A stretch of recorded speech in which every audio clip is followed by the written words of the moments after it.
जय श्री राम मित्रों। कहते हैं जो 8 चिरंजीवी हैं उनमें से एक हनुमान जी भी हैं और वे सदैव हमारे बीच किसी न किसी रूप में विराजमान रहते हैं। तो आज आपको हम लेकर चल रहे हैं एक ऐसी यात्रा पर जहां हनुमान जी आज भी विराजमान हैं और अपने भक्तों को आशीर्वाद देते हैं। हम आपको लेकर चल रहे हैं विजितवा महावीरन की यात्रा पर। तो आइए अपनी यात्रा को शुरू करते हैं। विजितवा महावीरन धाम सुल्तानपुर तहसील से 55 किलोमीटर दूर, ऐसा कहते हैं, कादीपुर तहसील में पड़ता है और यह विजितवा महावीरन नाम के गांव के बीच में इसका मंदिर स्थित है। विजितवा महावीरन धाम सुल्तानपुर का एक स्थानीय बहुत ही प्रसिद्ध मंदिर है और यहाँ पर शनिवार और मंगलवार को भक्तों की काफ़ी भीड़ रहती है और यह वह मंदिर का प्रवेश द्वार है जिससे प्रवेश कर आप मंदिर में जाते हैं। तो आइए मित्रों, आपको लेकर चलते हैं हनुमान जी की यात्रा पर और आपको उनके दर्शन कराते हैं। हनुमान जी के यहाँ पे मंदिर में आपको प्रसाद चढ़ता है। आप फूल इत्यादि लेकर यहाँ पर जा सकते हैं। इसके अलावा अगर आप प्रसाद चढ़ाना चाहें तो यहाँ हनुमान जी को लड्डू चढ़ाए जाते हैं जो यहाँ पर मिलते हैं। इसके अलावा घंटी चढ़ाने का भी यहाँ पर रिवाज है, तो आप चाहें तो घंटी भी चढ़ा सकते हैं। नमस्कार मित्रों, हम लोग आज पहुँचे हैं विजितवा महावीरन। ये सुल्तानपुर में हनुमान जी का प्रसिद्ध मंदिर है और ऐसा कहते हैं कि यहाँ पर हनुमान जी ने कालनेमी राक्षस का वध किया था।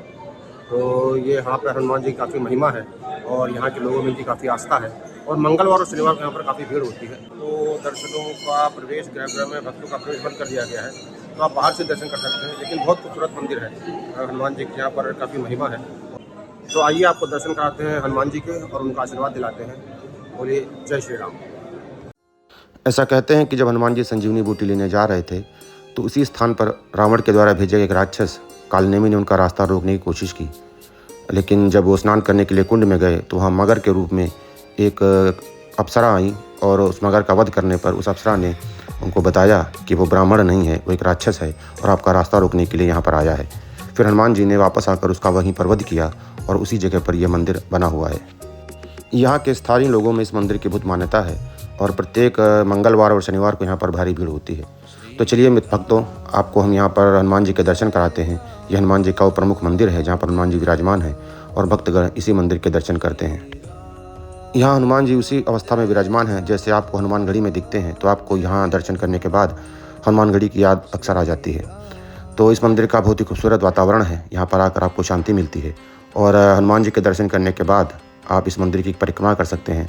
मंदिर के चारों ओर हनुमान के जीवन का यहाँ पर साहित्य उकेरा गया है, जैसे सुंदरकांड, चालीसा इत्यादि यहाँ पर है।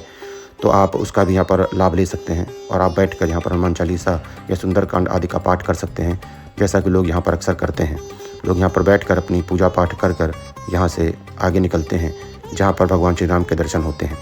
मंदिर से बाहर निकलने पर एक यहाँ पर राम का मंदिर भी है, श्री राम जी का मंदिर है, जिसमें आप जाकर दर्शन कर सकते हैं।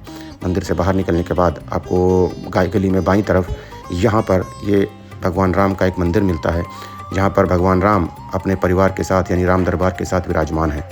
तो यहाँ पर आप उसके भी दर्शन कर सकते हैं। भक्तगण अक्सर यहाँ पर दर्शन करने के बाद भगवान राम की परिक्रमा करते हैं। यह मंदिर का परिक्रमा पथ है जिसमें आप चारों तरफ घूमकर मंदिर की परिक्रमा कर सकते हैं। और इसके बाद हम लोग चलते हैं यहाँ के प्रसिद्ध मकरी कुंड पर, जैसे मकरी कुंड के नाम से जाना जाता है।